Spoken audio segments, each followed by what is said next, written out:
est-ce qu'on peut fonctionner lorsqu'on apprend une mauvaise nouvelle? Il se trouve que pour ma part, j'ai eu 2-3 mauvaises nouvelles qui se sont accumulées les unes à la suite des autres en quelques minutes, là, il y a quelques jours de ça. Et en fait, je voulais partager avec vous comment je m'y prends lorsque je suis dans cette situation-là. Chacun de nous a ses challenges à vivre qui peuvent par moments être très élevés en termes d'intensité émotionnelle, d'autres moments plutôt bas, qui alternent évidemment avec des moments de joie, d'enthousiasme intense et d'autres simplement de satisfaction, de contentement. On a tous ça à gérer et ce qui fait la différence des plus grands leaders dans la vie, c'est comment on arrive à accepter et à vivre ces oscillations émotionnelles en les réduisant le plus possible, en sachant que quoi qu'il se passe, ces oscillations émotionnelles s'offriront et se présenteront à nous et que l'enjeu est de développer une paix intérieure et une stabilité, un alignement face à ces challenges. Et donc, moi, j'ai vécu il y a quelques jours cette situation où j'ai eu 3 mauvaises nouvelles, mauvais sentiments, mauvaises relations qui se sont déroulées dans quelques minutes, dans un espace de temps très réduit.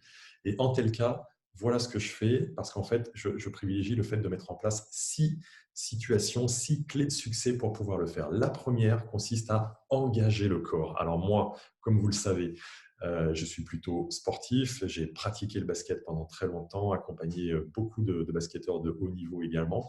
Et donc, le sport, évidemment, est une façon d'engager le corps. Mais je ne voudrais pas tomber dans cette caricature. C'est peut-être le sport, mais peut-être que pour vous, c'est le bricolage.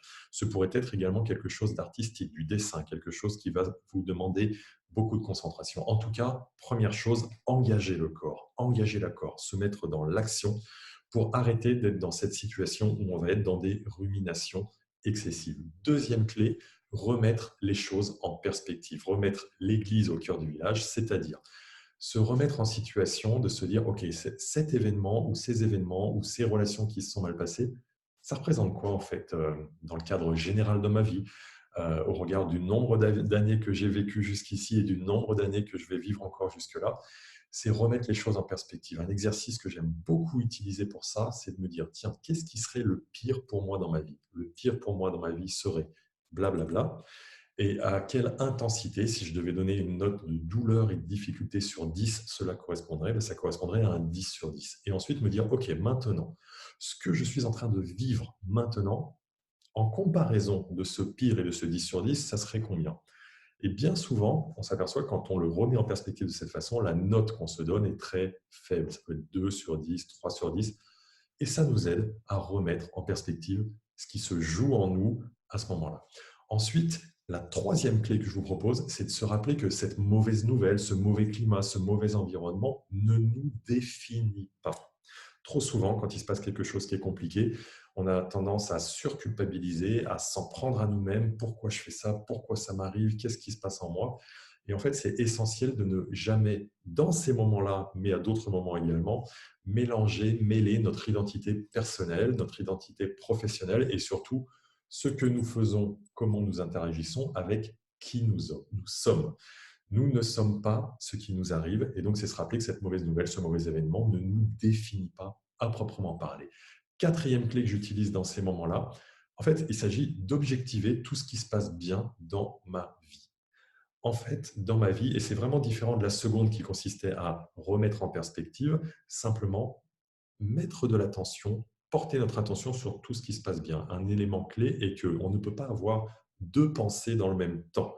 Et en objectivant tout ce qui se passe bien dans notre vie, on va porter notre attention et ressentir avec notre corps des émotions qui vont davantage s'orienter vers le plaisir, vers la joie, vers l'enthousiasme. Et ça va nous aider justement à chasser ces pensées et émotions qui nous sont difficiles.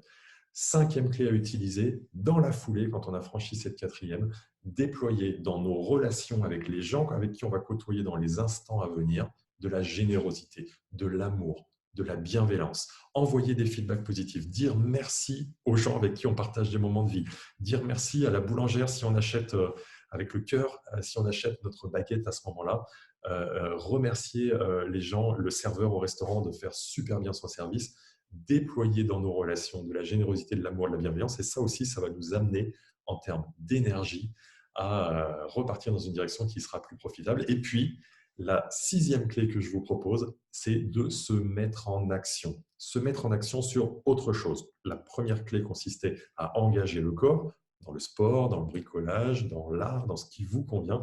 Mais là, c'est se mettre en action, se mettre à travailler, se mettre à être focus, se mettre sur un autre dossier, sur une autre tâche, sur quelque chose qui peut faire avancer.